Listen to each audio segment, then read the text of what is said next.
crucial tips on leadership for first-time managers. Oh boy, is this great!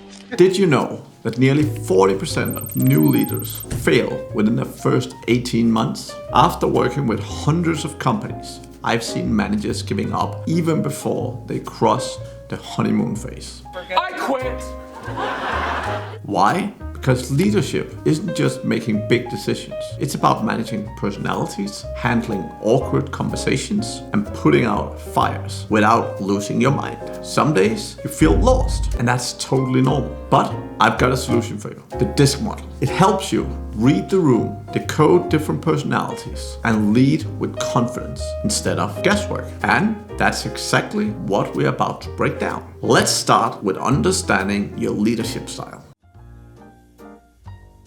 Know your DISC leadership style first. Leadership always starts with self-awareness. Dominant people are generally result-driven, makes fast decisions. They might overpower quieter team members to move forward.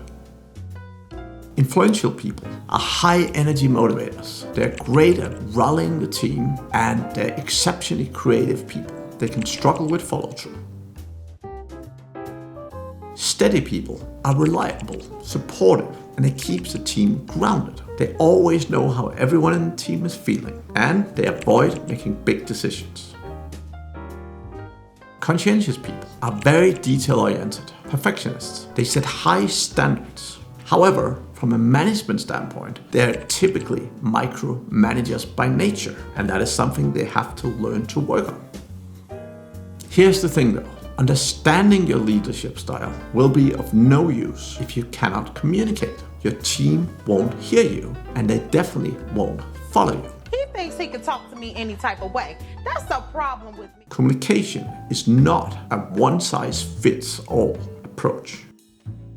86% of employees think that their bosses just don't know how to communicate, and that results in business failures. Now, dominant people are generally very direct in their communication. If it's verbal, it's a one-line sentence. If it's an email, it's still a one-line sentence, or maybe a couple of bullet points, but they're straight to the point. Their communication is usually very goal-focused. What are they trying to achieve? They value efficiency and speed, and they get really frustrated by micromanagement. For influential people, they're very energetic, people-driven. They thrive on verbal communication. They're not good at emails, neither sending them nor reading them. They respond really well to praise and engagement, and they really struggle with routine or dull tasks. Steady people are generally equally good at verbal and written communication. They're generally very reliable and process-oriented. They prefer stability and predictability and struggle with change. They often need time to adapt when change is happening.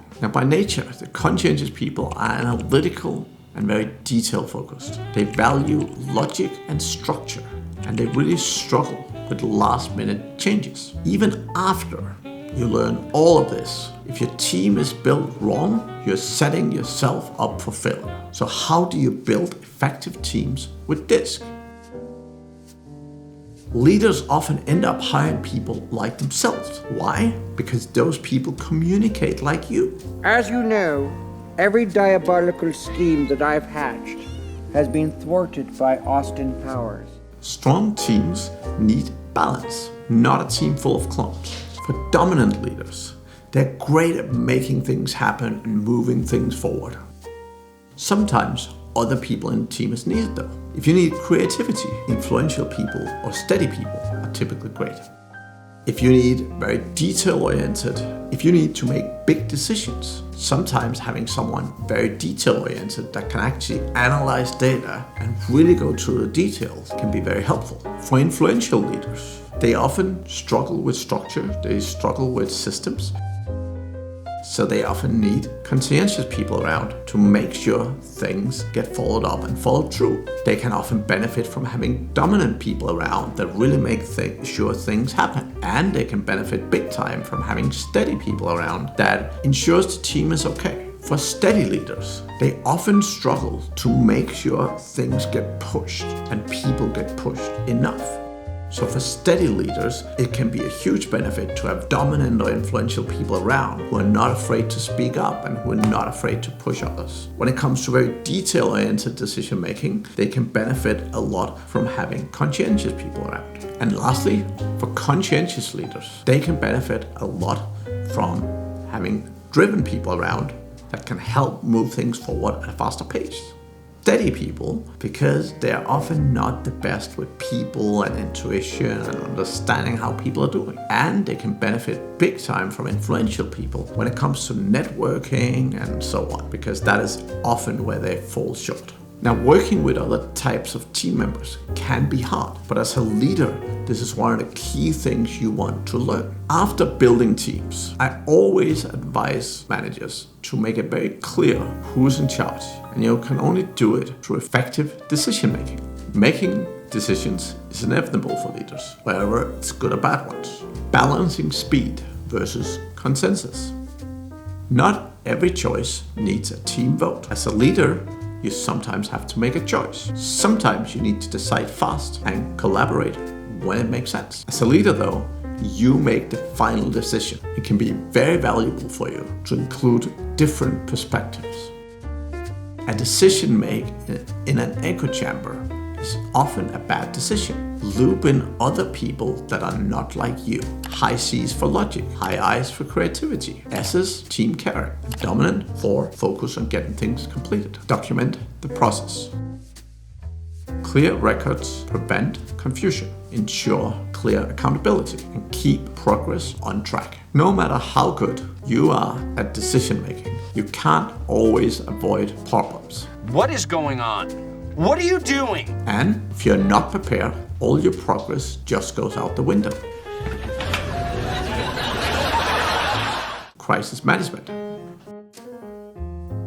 69% of businesses have gone through a massive crisis in the last 5 years. And panicking is not an option for leaders. As a leader, you need to stay composed. Your team will mirror your reaction. So keep calm and stay focused on the mission. Lead with confidence and certainty. Use a quick response when needed. Make a plan and make sure you execute it. Find efficient employees, guide them, and tell them what they need to deliver. Taking action is better than sulking. And leverage your DISC personality types. Assign tasks according to everyone's DISC profile to get the most out of them. As example, high Ds are great at taking charge and making tough calls. Influential people keeps morale high and drives strong communication. Steady people maintain stability, ensures follow-through. And conscientious people analyze risk and prevents costly mistakes. Most first-time managers struggle because they're guessing their way through leadership, but not you. Now you know how to adapt your leadership style, build a balanced team, make smarter decisions, and handle crisis like a pro. It might take some time for you to excel at these things, but once you do, you will thrive as a manager. I am promoting you from assistant to the regional manager to assistant regional manager. If you want to succeed as a first-time manager, you can find more information about my management course, where I break down everything in detail. Here, you will be on the same level as the top managers, even as a first-timer. So, don't forget to like this video, subscribe, and I'll see you in the next one.